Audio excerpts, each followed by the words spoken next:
السلام عليكم ورحمة الله وبركاته. الحمد لله رب العالمين، والصلاة والسلام على أشرف المرسلين وخاتم النبيين محمد وعلى آله وصحبه أجمعين. اليوم بغيت نهضر على هذه الظاهرة المنتشرة عند اليوتيوبر تاع المشرق خاصة.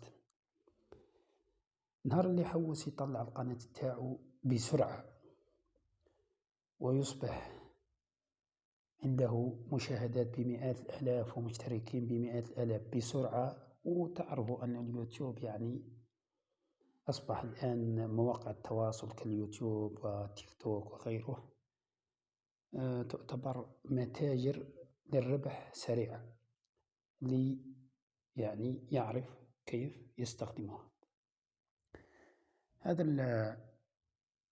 اليوتيوبر شغل درسوا عقلية الشعب الجزائري، عرفوا أن الشعب الجزائري يحب ويشتي اللي يهدر له على بلاده، خاصة إذا كان من المشرق. يقول له انظر الشعب الجزائري شعب عظيم، الدولة الجزائرية دولة عظيمة، الجيش الجزائري ويلعبها لك مبهور ويبدأ يدير في ذيك المؤثرات ومنا، والشعب الجزائري حبيب قلوبنا.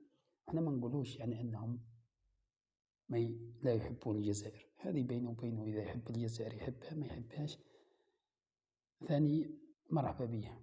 وإحنا ماناش ضد الإقليمية، إقليمية أن الجزائر تكون ضمن إقليمها العربي والإسلامي، بصح أنك تستغل طيبة الشعب الجزائري وحبه لبلاده وحبه للوطن العربي والإسلامي باه تدير على ظهره الأرباح والمشاهدات.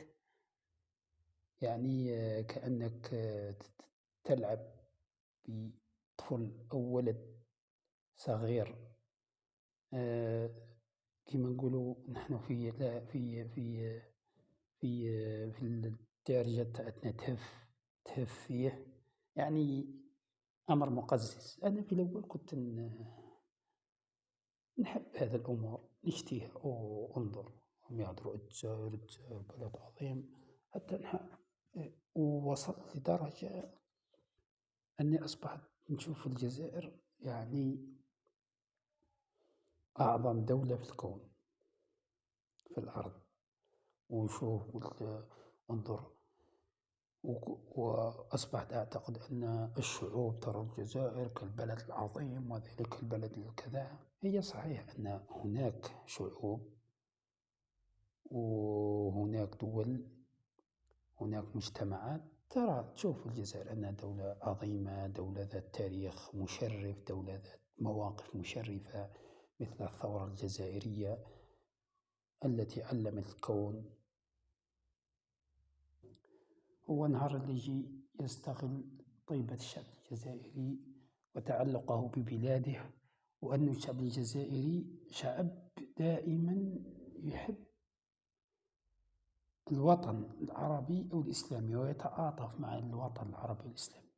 فهو يجي يدير قناة يشوف واش ندير فيجد يلقى شعب، أنا شعب يطلع لي أو مجتمع يطلع لي أو موضوع يطلع لي المشتركين تاع القناة تاعي، لا ما نديروش يروح يديرو. فأنا مانيش عارف علاه حنايا مش شاقين اللي يهدر علينا. ومن بعد الجزائر ما تحتاج هذو يهدروا عليها، لأن الجزائر دولة عظيمة، دولة عظيمة بتاريخها وبشخصياتها وبحاضرها وبماضيها وبمستقبلها.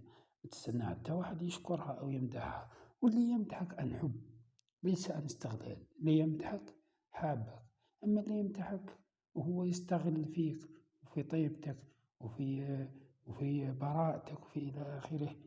من بعد وشحال من واحد منهم كان الجزائر ثم اختفى وراه، أين هو؟ مثلا ذاك المصري اللي كان الفريق الجزائري نار الله على الفريق الجزائري الله، وراه درك لا ما يهدر يتوقع الجزائر ولاحظت أنه مخلي المنتخب نتاعو يلعب في البطولات تاع بلادو وجاي يهدر على المنتخب الجزائري. هذه يعني تبين لك أنه استغلال للعاطفة نتاع الجزائريين. المشكل أنه الجزائريين ديما تلقاهم طايحين عليهم طايحين عليهم طايحين عليهم. انت يعني تفرج باش ما تفرجش، بصح ما توصلش لدرجة أنه تخلي واحد يستغباك هذه الدرجة. المشكلة أنه تلقاهم ديما تلقى أغلب مواضيع الجزائر. يا سبحان الله، كاين في الكون قد الجزائر ما يهدرش على بلادو يهدر على الجزائر. قاع الجزائر لدرجة تخليه هو يحب الجزائر لدرجة يهدر عليها أكثر من بلادو. يعني الأمر راه واضح أنه هاذو يستغلوا في هذه النقطة باه يطلعوا المشاهدات تاعهم من تالي. فاحنا نحاولوا أن نرتبوا ونكونوا شوية ذكال في عقليتنا وما نخلوش الغير يستغلنا. نكونوا كالصبيان هذوك اللي يستغل فيهم الصبيان يستغل فيهم الكبار. فاحنا ثاني رانا كبار ودولة عظيمة ودولة ذات وزن وذات تاريخ وما نحتاج حتى واحد.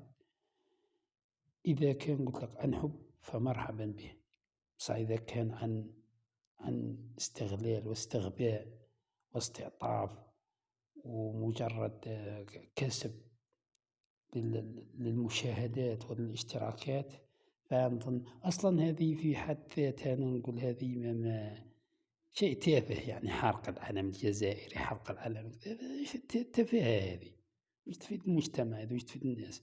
كفاه حرق العلم الجزائري وحرق.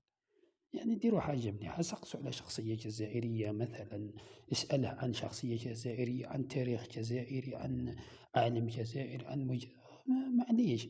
بصح حرق صورة هواري بومدين، حرق صورة كذا، حرق صورة صدام حسين. يعني نشر التفاهة في اليوتيوب، نشر التفاهة في